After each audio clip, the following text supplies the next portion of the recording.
श्रीगणेशाष्टकम् गिरिस्वामिकन्या वराङ्गे वसन्तं सुरस्वामिनं केलिरूपं हसन्तं लघुस्थूलविघ्नं विनीनन्तमां सदानन्दरूपं गणेशं भजेऽहम् अजं तुल्दिलं व्योमधर्मोपमेयं वृषं दन्तपाणिं सुजाते कदन्तं गले हास्तिकं नागयज्ञोपवीतं सदानन्दरूपं गणेशं भजेऽहं विभुं निर्मलं शर्वपुत्रं सुरेशं शिवं शूलिवक्त्रा गणेशानमीशं कणतकिङ्किणी नालपादौ वहन्तं सदानन्दरूपं गणेशं भजेऽहं दोर्वेष्टिदं विघ्नविध्वंसुवर्गः सुरैर्मण्डितैर्यज्ञयज्ञोत्तमाङ्गं गुणातीतमव्यक्तमेकं तुरीयं सदानन्दरूपं गणेशं भजेऽहं नरं सिन्धुरं पञ्चवक्त्रं विचित्रं वयोयोगिनं भोगनाथं महेशं करं कारिणं कामिनं नागरूपं सदानन्दरूपं गणेशं भजेऽहं मुदाहायनं लोककर्तारमाद्यं लसत्केतुना बद्धहस्ते कपोतं सदोमालिनं देवलोके कपूतं सदानन्दरूपं गणेशं भजेऽहं जगत्कारणं तर्कवेद्यान्तवेद्यं मुदा योगगम्यं विशुद्धाट्टहासं शरण्यं वरेण्यं विशुद्धं तमाचं सदानन्दरूपं गणेशं भजेऽहं प्रियासिद्धिभाजे धिया वामभागे लसन्माद्विका वामदेवं त्रिनेत्रम् अमोघं सुरेशं महेशानमीशं सदानन्दरूपं गणेशं भजेऽहं गिरिस्वामिकन्या वराङ्गे वसन्तं सुरस्वामिनं केलिरूपं हसन्तं लघुस्थूलविघ्नं विनीनन्तमां सदानन्दरूपं गणेशं भजेऽहम् अजं तुल्दिलं व्योमधर्मोपमेयं वृषं दन्तपाणिं सुजाते कदन्तं गले हास्तिकं नागयज्ञोपवीतं सदानन्दरूपं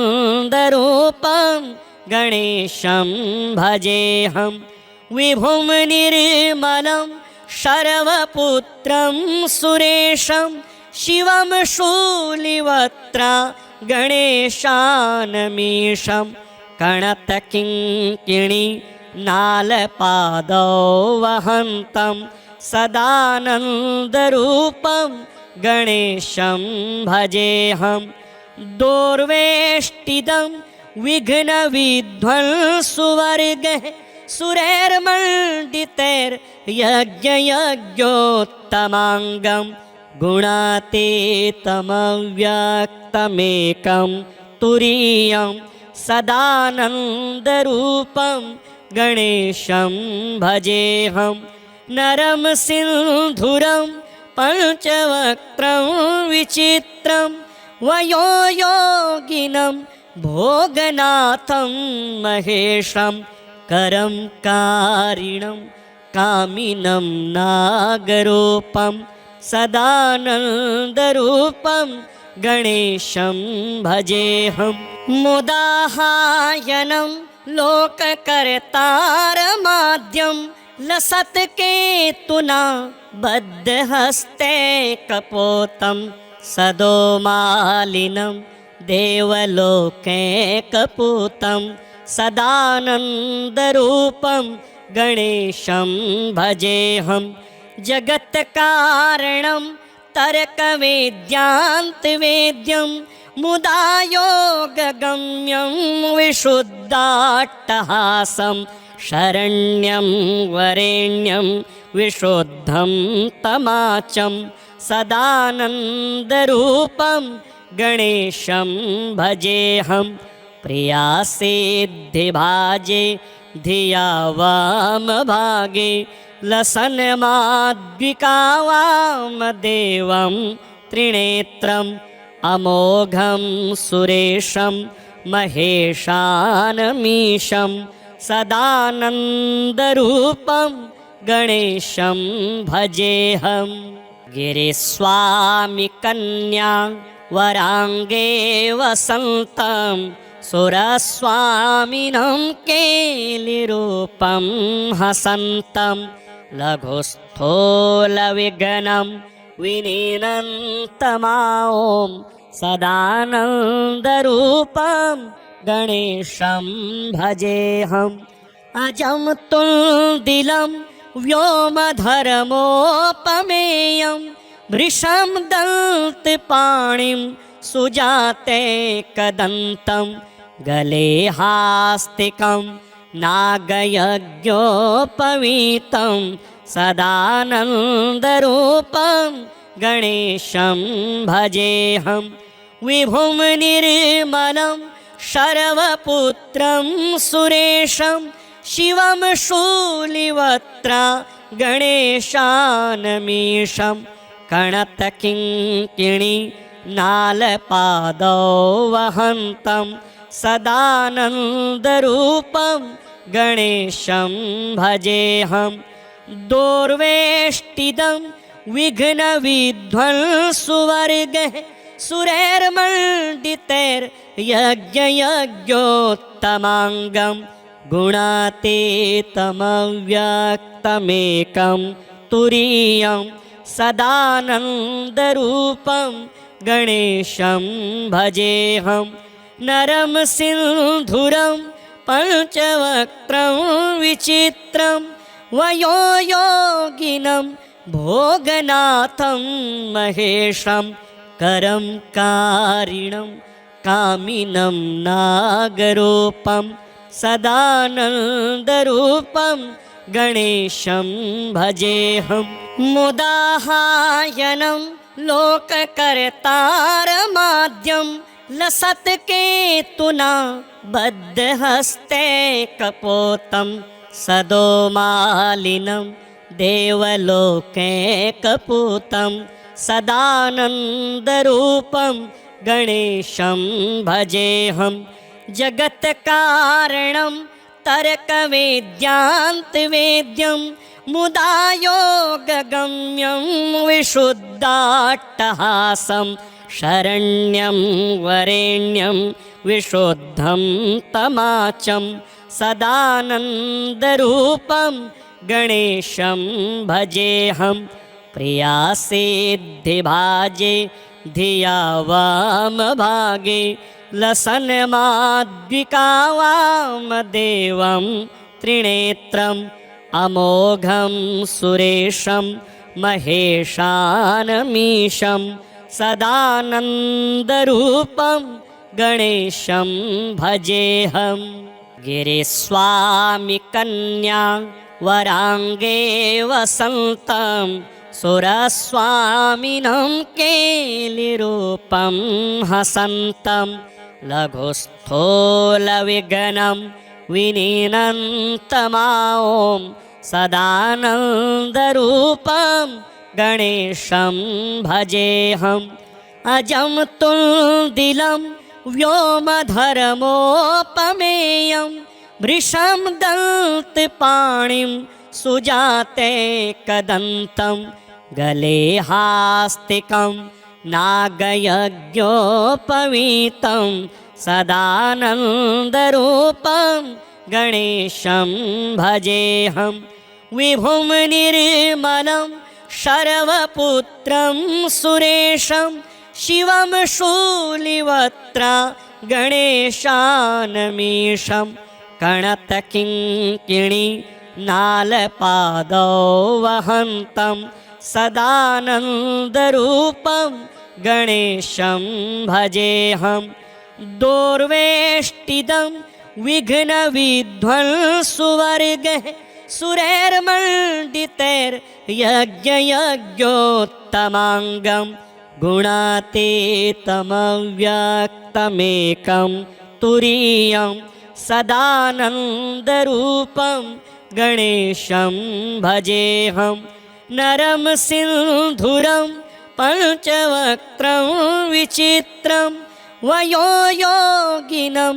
भोगनाथं महेशं करं कारिणं कामिनं नागरूपं सदानन्दरूपं गणेशं भजेऽहं मुदाहायनं लोककर्तारमाद्यं लसत्केतुना बद्धहस्ते कपोतं सदोमालिनं देवलोके कपूतं सदानन्दरूपं गणेशं भजेऽहं जगत्कारणं तर्कवेद्यान्तवेद्यं मुदा योगगम्यं विशुद्धाट्टहासं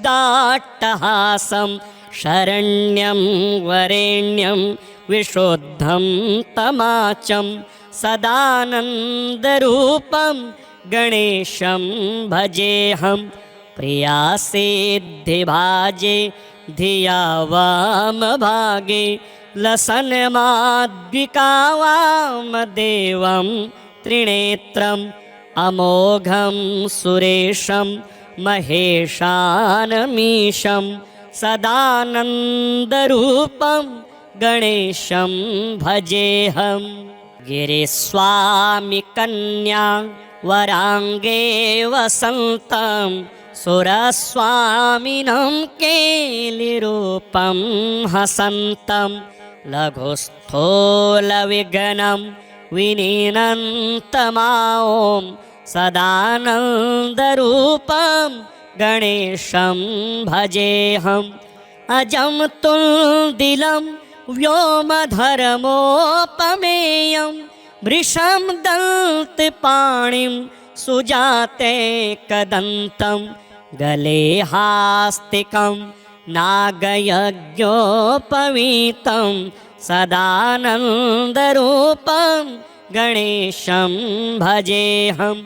विभुं निर्मलं शर्वपुत्रं सुरेशं शिवं शूलिवक्त्रा गणेशानमीशं कणतकिङ्किणी नालपादौ वहन्तं सदानन्दरूपं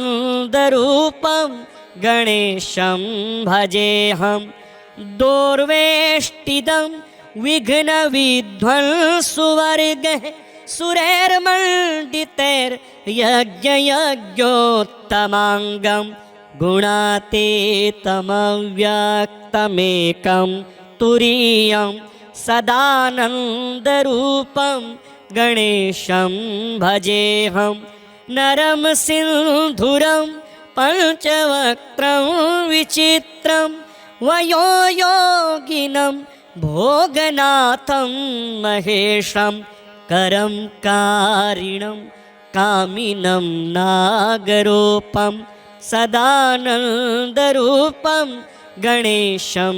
भजेऽहं मुदाहायनं लोककर्तारमाद्यं लसत्केतुना बद्धहस्ते कपोतं सदोमालिनं देवलोके कपूतं सदानन्दरूपं गणेशं भजेऽहं जगत्कारणं तर्कवेद्यान्तवेद्यं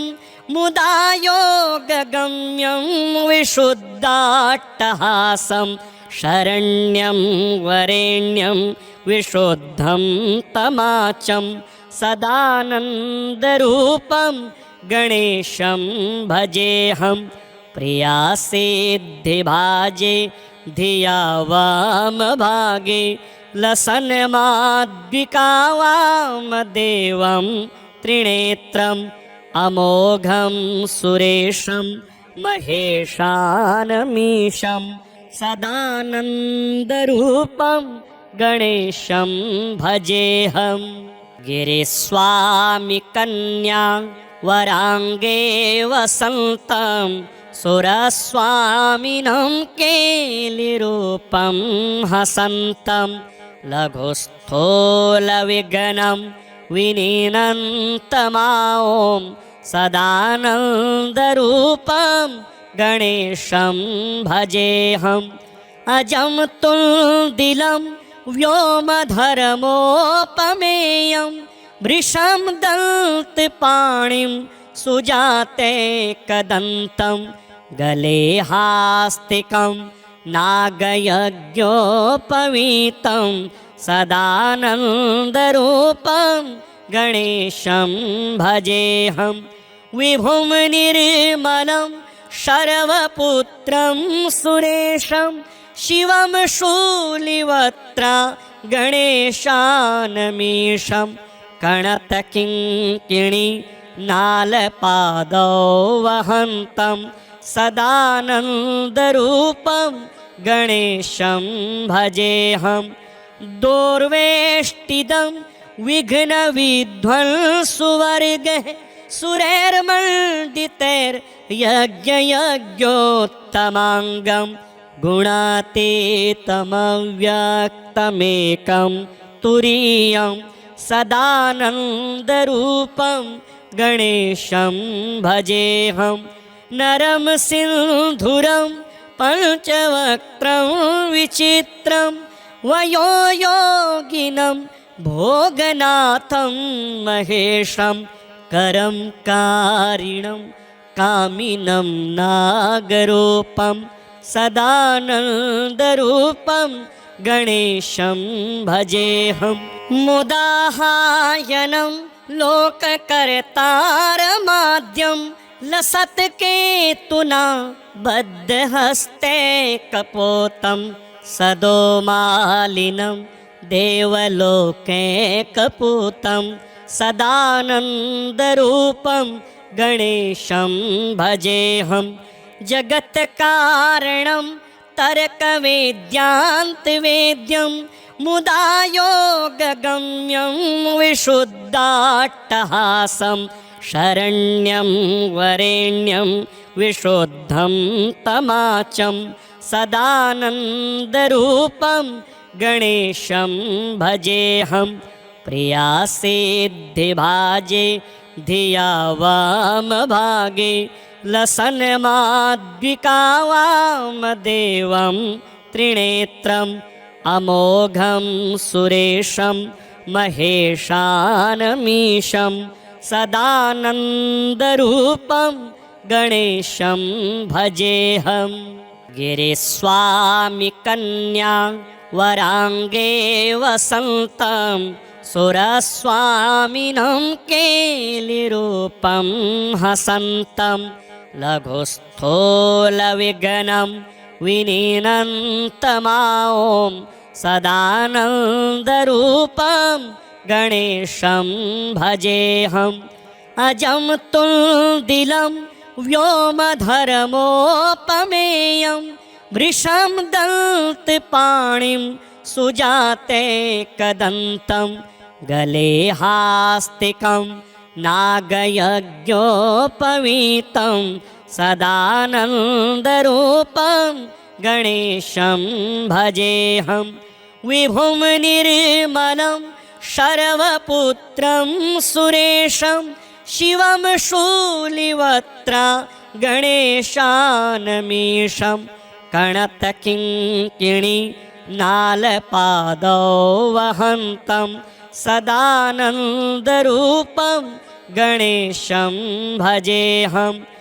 दोर्वेष्टिदं विघ्नविध्वंसुवर्गः सुरैर्मण्डितैर्यज्ञयज्ञोत्तमाङ्गं गुणातीतमव्यक्तमेकं तुरीयं सदानन्दरूपं गणेशं भजेऽहं नरं सिन्धुरं पञ्चवक्त्रं विचित्रं वयोयोगिनं भोगनाथं महेशं करं कारिणं कामिनं नागरूपं सदानन्दरूपं गणेशं भजेऽहं मुदाहायनं लोककर्तारमाद्यं लसत्केतुना बद्धहस्ते कपोतं सदोमालिनं देवलोके कपूतं सदानन्दरूपं गणेशं भजेऽहं जगत्कारणं तर्कवेद्यान्तवेद्यं मुदा योगगम्यं विशुद्धाट्टहासं शरण्यं वरेण्यं विशुद्धं तमाचं सदानन्दरूपं गणेशं भजेऽहं प्रियासिद्धिभाजे धिया वामभागे लसन्माद्विका वामदेवं त्रिनेत्रम् अमोघं सुरेशं महेशानमीशं सदानन्दरूपं गणेशं भजेऽहं गिरिस्वामिकन्या वराङ्गे वसन्तं सुरस्वामिनं केलिरूपं हसन्तं लघुस्थूलविघ्नं विनीनन्तमां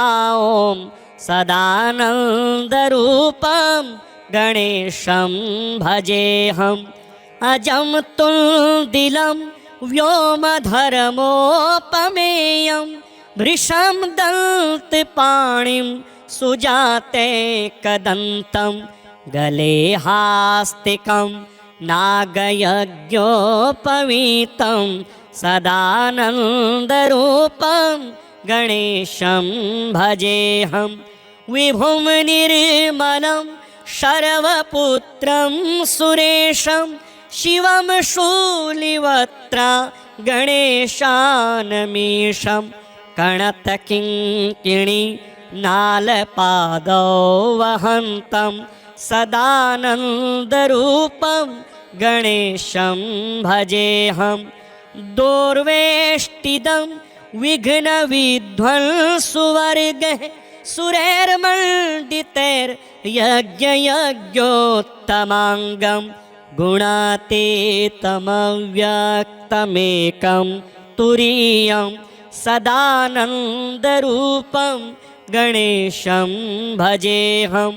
नरं सिन्धुरं पञ्चवक्त्रं विचित्रं वयोयोगिनं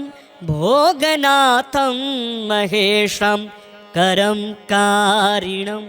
कामिनं नागरूपं सदानन्दरूपं गणेशं भजेऽहं मुदाहायनं लोककर्तारमाद्यं लसत्केतुना बद्धहस्ते कपोतं सदोमालिनं देवलोके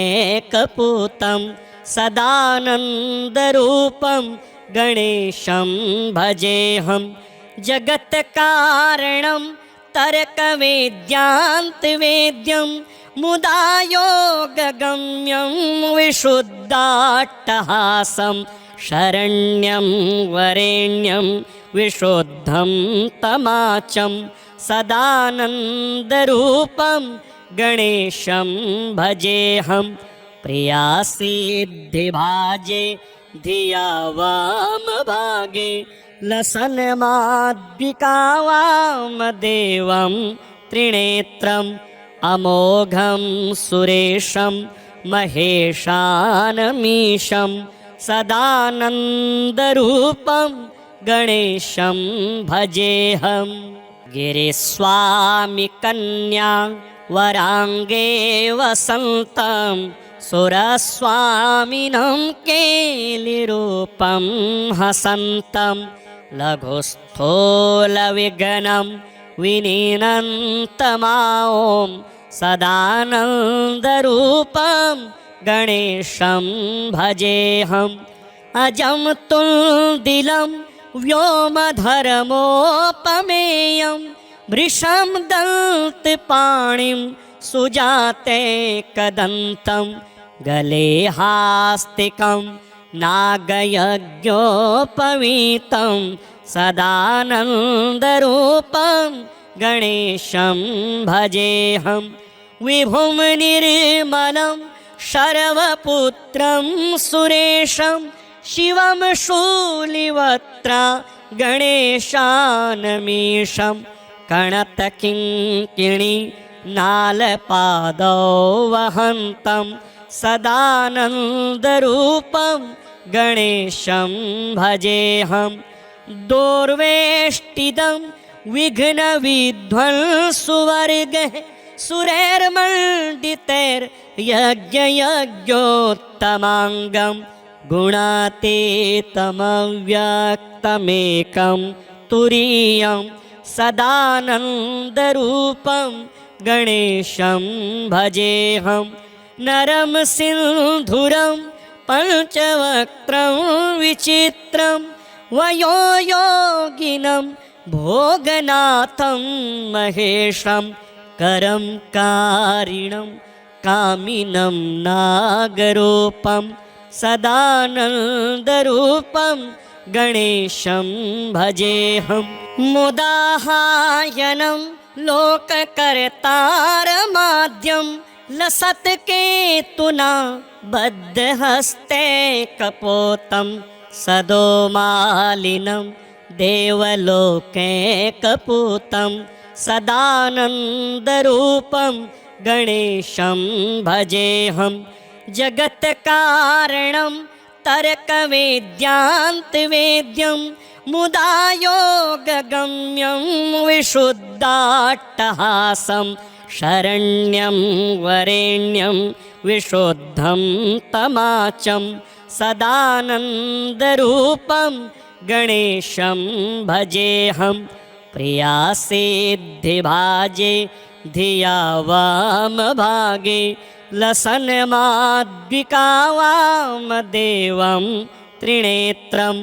अमोघं सुरेशं महेशानमीशं सदानन्दरूपं गणेशं भजेऽहम् गिरिस्वामिकन्या वराङ्गे वसन्तं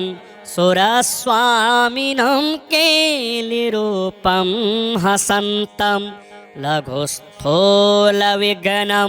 विनीनन्तमां सदानन्दरूपं गणेशं भजेऽहम् अजं तुल्दिलं व्योमधर्मोपमेयं वृषं दन्तपाणिं सुजाते कदन्तं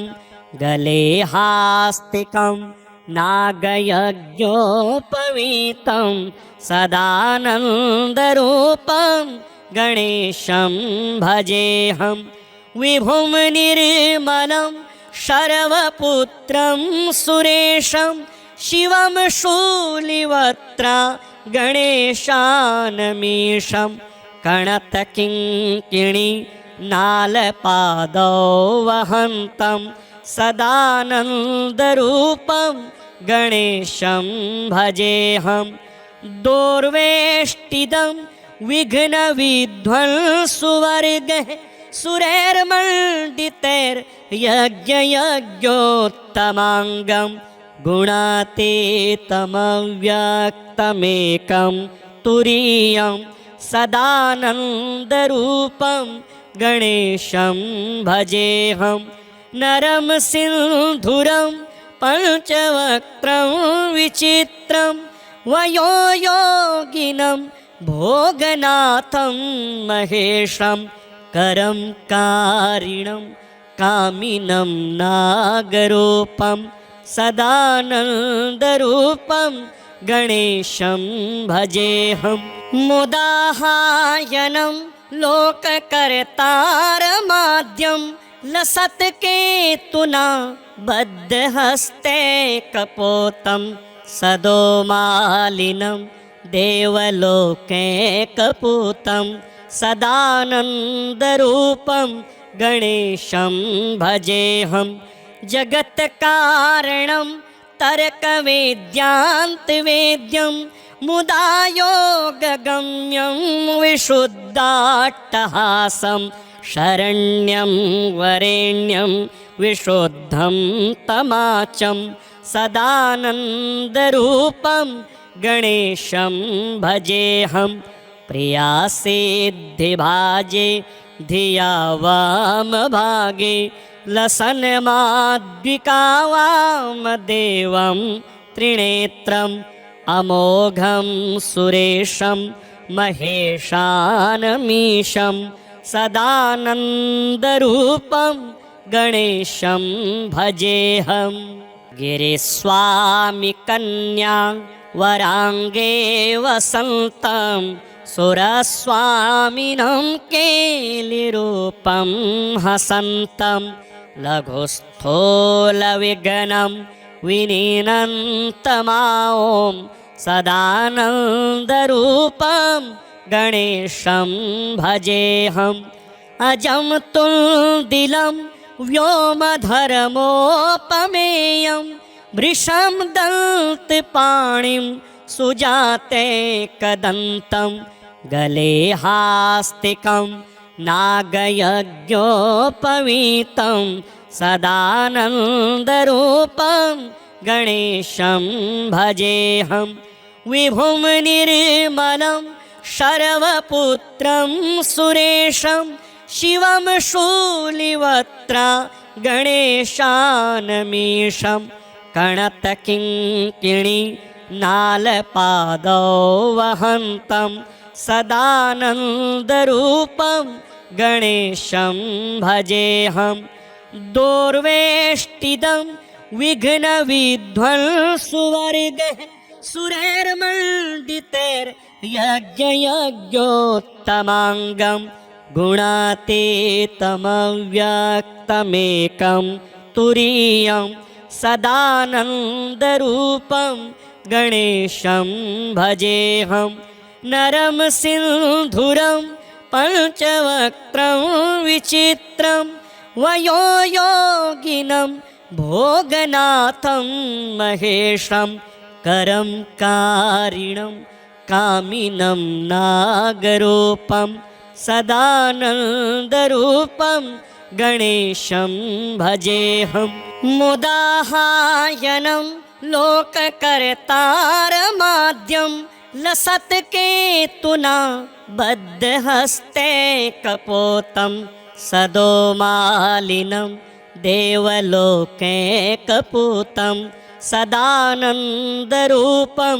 गणेशं भजेऽहं जगत्कारणं तर्कवेद्यान्तवेद्यं मुदा योगगम्यं विशुद्धाट्टहासं शरण्यं वरेण्यं विशुद्धं तमाचं सदानन्दरूपं गणेशं भजेऽहं प्रियासिद्धिभाजे धिया वामभागे लसन्माद्विका वामदेवं त्रिनेत्रम् अमोघं सुरेशं महेशानमीशं सदानन्दरूपं गणेशं भजेऽहं गिरिस्वामिकन्या वराङ्गे वसन्तं सुरस्वामिनं केलिरूपं हसन्तं लघुस्थूलविघ्नं विनीनन्तमां सदानन्दरूपं गणेशं भजेऽहम् अजं तुल्दिलं व्योमधर्मोपमेयं वृषं दन्तपाणिं सुजाते कदन्तं गले हास्तिकं नागयज्ञोपवीतं सदानन्दरूपं गणेशं भजेऽहं विभुं निर्मलं शर्वपुत्रं सुरेशं शिवं शूलिवक्त्रा गणेशानमीशं कणतकिङ्किणी नालपादौ वहन्तं सदानन्दरूपं गणेशं भजेऽहं दोर्वेष्टिदं विघ्नविध्वंसुवर्गः सुरैर्मण्डितैर्यज्ञयज्ञोत्तमाङ्गं गुणातीतमव्यक्तमेकं तुरीयं सदानन्दरूपं गणेशं भजेऽहं नरं सिन्धुरं पञ्चवक्त्रं विचित्रं वयोयोगिनं भोगनाथं महेशं करं कारिणं कामिनं नागरूपं सदानन्दरूपं गणेशं भजेऽहं मुदाहायनं लोककर्तारमाद्यं लसत्केतुना बद्धहस्ते कपोतं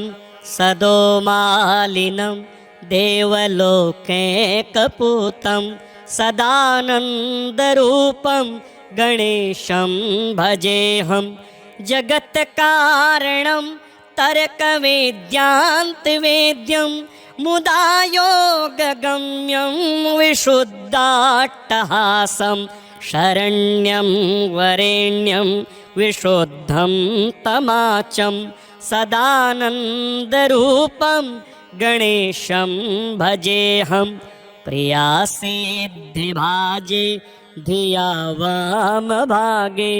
लसन्माद्विका वामदेवं त्रिनेत्रम् अमोघं सुरेशं महेशानमीशं सदानन्दरूपं गणेशं भजेऽहं गिरिस्वामिकन्या वराङ्गे वसन्तं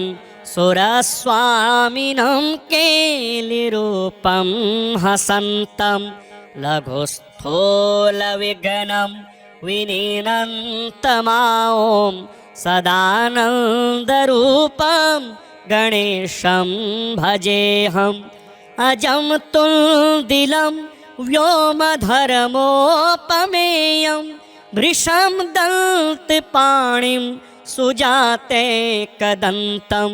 गले हास्तिकं नागयज्ञोपवीतं सदानन्दरूपं गणेशं भजेऽहं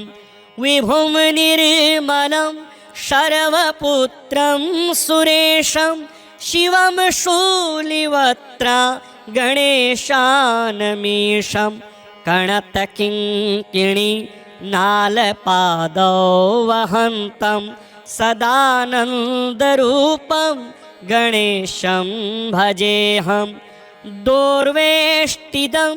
विघ्नविध्वंसुवर्गः सुरैर्मण्डितैर्यज्ञयज्ञोत्तमाङ्गं गुणातीतमव्यक्तमेकं तुरीयं सदानन्दरूपं गणेशं भजेऽहं नरं सिन्धुरं पञ्चवक्त्रं विचित्रं वयोयोगिनं भोगनाथं महेशं करं कारिणं कामिनं नागरूपं सदानन्दरूपं गणेशं भजेऽहं मुदाहायनं लोककर्तारमाद्यं लसत्केतुना बद्धहस्ते कपोतं सदोमालिनं देवलोकैकपूतं सदानन्दरूपं गणेशं भजेऽहं जगत्कारणं तर्कवेद्यान्तवेद्यं मुदा योगगम्यं विशुद्धाट्टहासं शरण्यं वरेण्यं विशुद्धं तमाचं सदानन्दरूपं गणेशं भजेऽहं प्रियासिद्धिभाजे धिया वामभागे लसन्माद्विका वामदेवं त्रिनेत्रम् अमोघं सुरेशं महेशानमीशं सदानन्दरूपं गणेशं भजेऽहं गिरिस्वामिकन्या वराङ्गे वसन्तं सुरस्वामिनं केलिरूपं हसन्तं लघुस्थूलविघ्नं विनीनन्तमां सदानन्दरूपं गणेशं भजेऽहम् अजं तुल्दिलं व्योमधर्मोपमेयं वृषं दन्तपाणिं सुजातेकदन्तं गले हास्तिकं नागयज्ञोपवीतं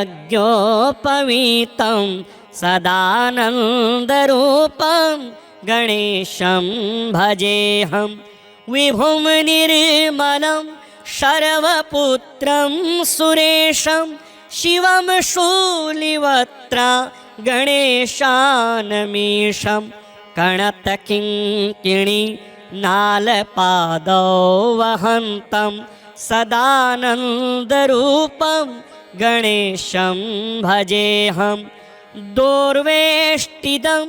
विघ्नविध्वंसुवर्गः सुरैर्मण्डितैर्यज्ञयज्ञोत्तमाङ्गं गुणातीतमव्यक्तमेकं तुरीयं सदानन्दरूपं गणेशं भजेऽहं नरं सिन्धुरं पञ्चवक्त्रं विचित्रं वयोयोगिनं भोगनाथं महेशं करं कारिणं कामिनं नागरूपं सदानन्दरूपं गणेशं भजेऽहं मुदाहायनं लोककर्तारमाद्यं लसत्केतुना बद्धहस्ते कपोतं सदोमालिनं देवलोकैकपूतं सदानन्दरूपं गणेशं भजेऽहं जगत्कारणं तर्कवेद्यान्तवेद्यं मुदा योगगम्यं विशुद्धाट्टहासं शरण्यं वरेण्यं विशुद्धं तमाचं सदानन्दरूपं गणेशं भजेऽहं प्रियासिद्धिभाजे धिया वामभागे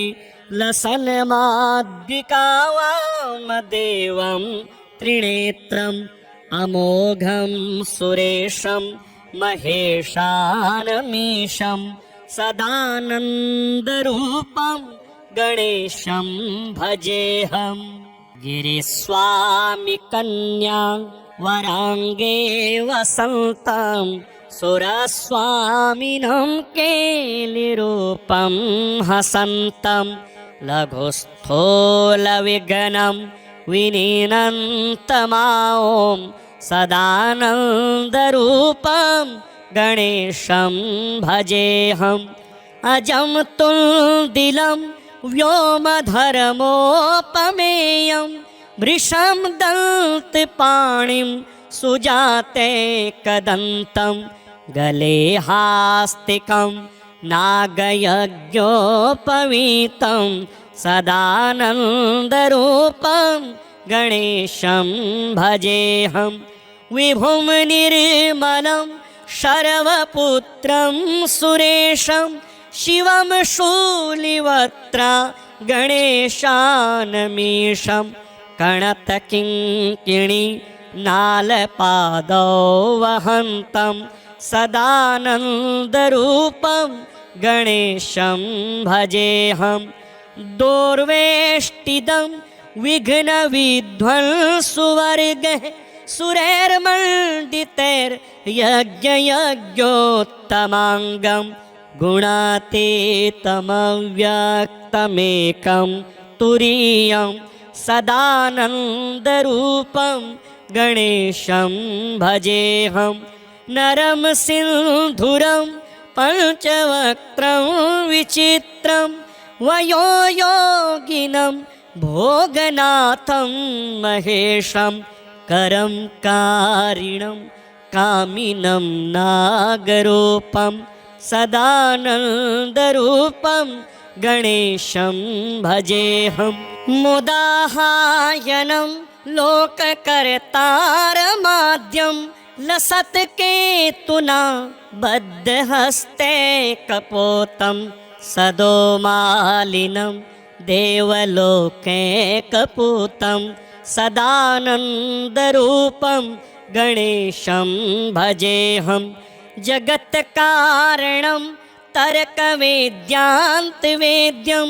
मुदा योगगम्यं विशुद्धाट्टहासं शरण्यं वरेण्यं विशुद्धं तमाचं सदानन्दरूपं गणेशं भजेऽहं प्रियासिद्धिभाजे धिया वामभागे लसन्माद्विका वामदेवं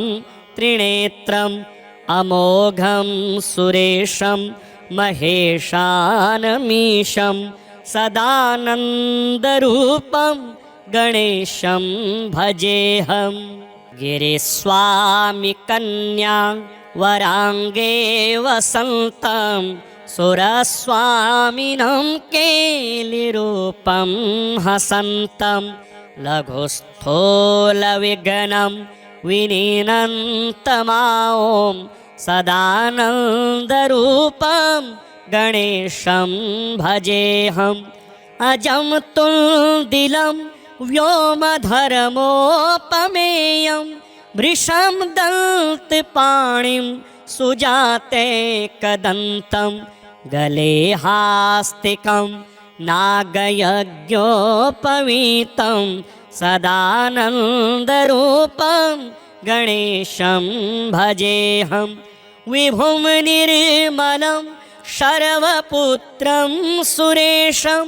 शिवं शूलिवक्त्रा गणेशानमीशं कणतकिङ्किणी नालपादौ वहन्तं सदानन्दरूपं गणेशं भजेऽहं दोर्वेष्टिदं विघ्नविध्वंसुवर्गः सुरैर्मण्डितैर्यज्ञयज्ञोत्तमाङ्गं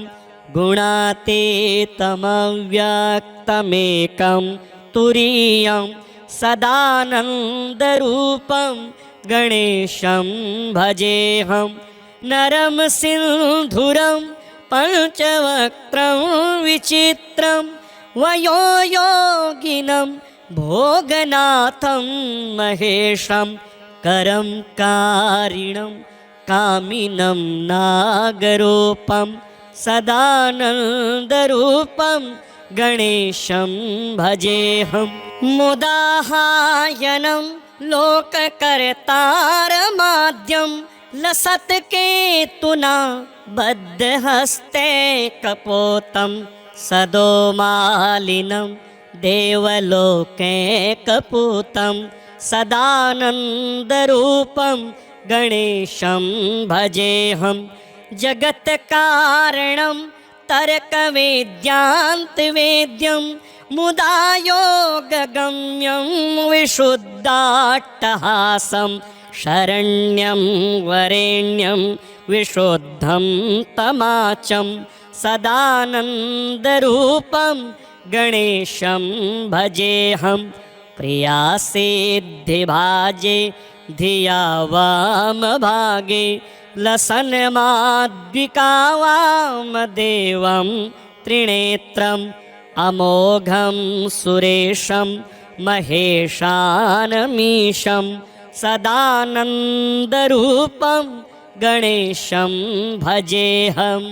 गिरिस्वामिकन्या वराङ्गे वसन्तं सुरस्वामिनं केलिरूपं हसन्तं लघुस्थूलविघ्नं विनीनन्तमां सदानन्दरूपं गणेशं भजेऽहम्। अजं तुल्दिलं व्योमधर्मोपमेयं वृषं दन्तपाणिं सुजाते कदन्तं गले हास्तिकं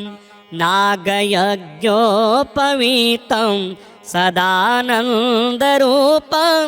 गणेशं भजेऽहम्। विभुं निर्मलं शर्वपुत्रं सुरेशं शिवं शूलिवक्त्रा गणेशानमीशं कणतकिङ्किणी नालपादौ वहन्तं सदानन्दरूपं गणेशं भजेऽहम्। दोर्वेष्टिदं विघ्नविध्वंसुवर्गः सुरैर्मण्डितैर्यज्ञयज्ञोत्तमाङ्गं गुणातीतमव्यक्तमेकं तुरीयं सदानन्दरूपं गणेशं भजेऽहम्। नरं सिन्धुरं पञ्चवक्त्रं विचित्रं वयोयोगिनं भोगनाथं महेशं करं कारिणं कामिनं नागरूपं सदानन्दरूपं गणेशं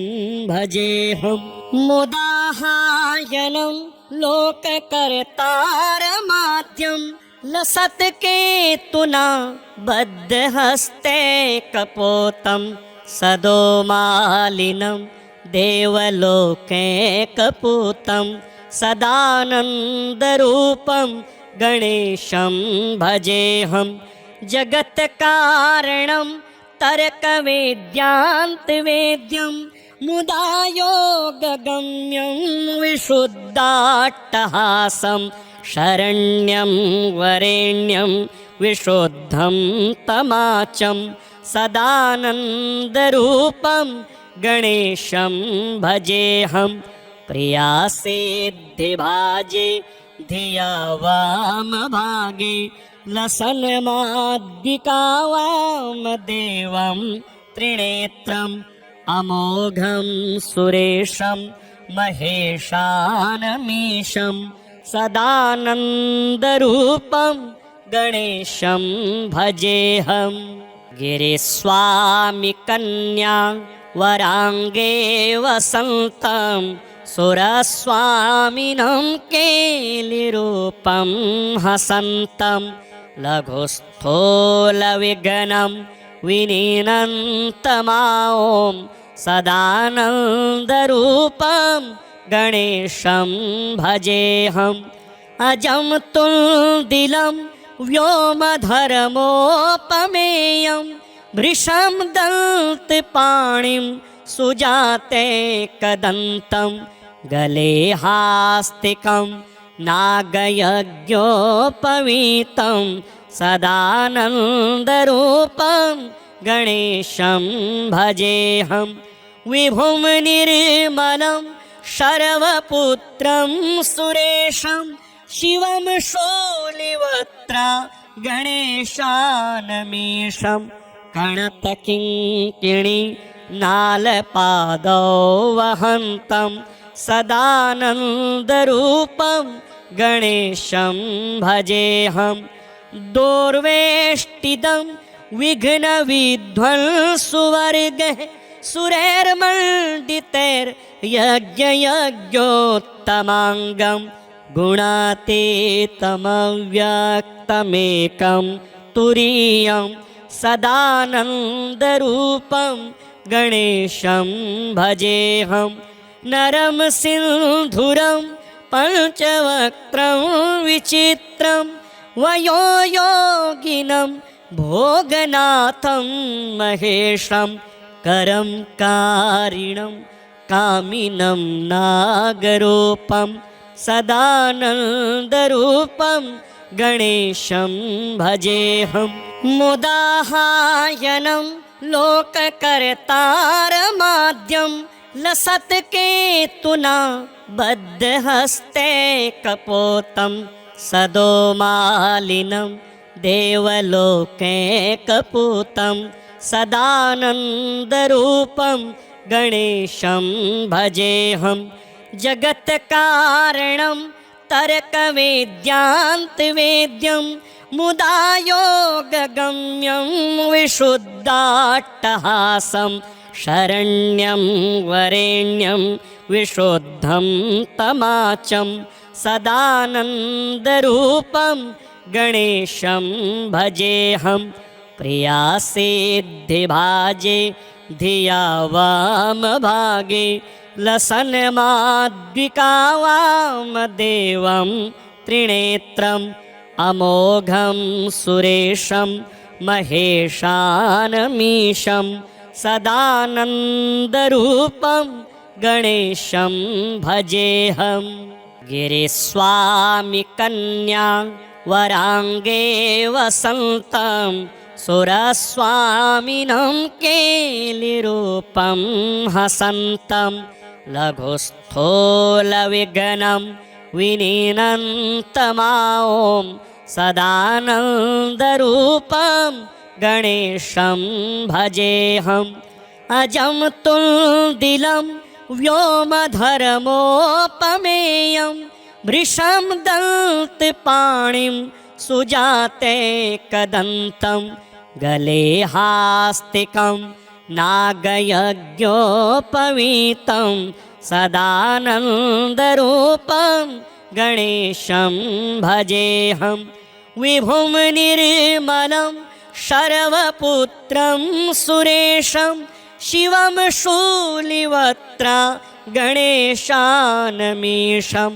कणतकिङ्किणी नालपादौ वहन्तं सदानन्दरूपं गणेशं भजेऽहं दोर्वेष्टिदं विघ्नविध्वंसुवर्गः सुरैर्मण्डितैर्यज्ञयज्ञोत्तमाङ्गं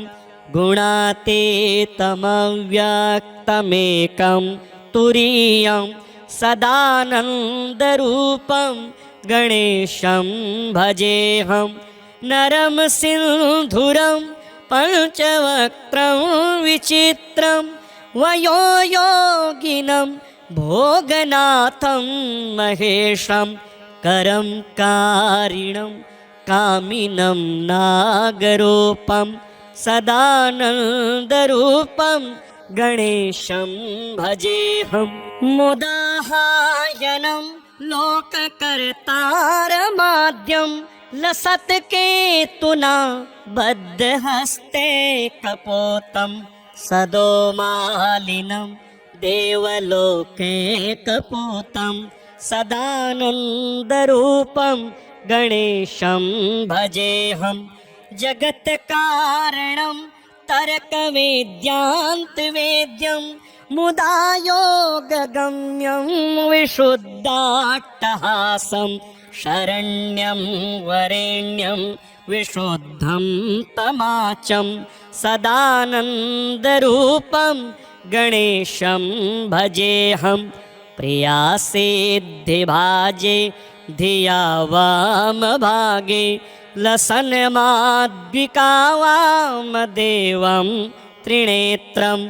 अमोघं सुरेशं महेशानमीशं सदानन्दरूपं गणेशं भजेऽहं गिरिस्वामिकन्या वराङ्गे वसन्तं सुरस्वामिनं केलिरूपं हसन्तं लघुस्थूलविघ्नं विनीनन्तमां सदानन्दरूपं गणेशं भजेऽहम् अजं तुल्दिलं व्योमधर्मोपमेयं वृषं दन्तपाणिं सुजाते कदन्तं गले हास्तिकं नागयज्ञोपवीतं सदानन्दरूपं गणेशं भजेऽहं विभुं निर्मलं शर्वपुत्रं सुरेशं शिवं शूलिवक्त्रा गणेशानमीशं कणतकिङ्किणी नालपादौ वहन्तं सदानन्दरूपं गणेशं भजेऽहं दोर्वेष्टिदं विघ्नविध्वंसुवर्गः सुरैर्मण्डितैर्यज्ञयज्ञोत्तमाङ्गं गुणातीतमव्यक्तमेकं तुरीयं सदानन्दरूपं गणेशं भजेऽहं नरं सिन्धुरं पञ्चवक्त्रं विचित्रं वयोयोगिनं भोगनाथं महेशं करं कारिणं कामिनं नागरूपं सदानन्दरूपं गणेशं भजेऽहं मुदाहायनं लोककर्तारमाद्यं लसत्केतुना बद्धहस्ते कपोतं सदोमालिनं देवलोके कपूतं सदानन्दरूपं गणेशं भजेऽहं जगत्कारणं तर्कवेद्यान्तवेद्यं मुदा योगगम्यं विशुद्धाट्टहासं शरण्यं वरेण्यं विशुद्धं तमाचं सदानन्दरूपं गणेशं भजेऽहं प्रियासिद्धिभाजे धिया वामभागे लसन्माद्विका वामदेवं त्रिनेत्रम् अमोघं सुरेशं महेशानमीशं सदानन्दरूपं गणेशं भजेऽहम्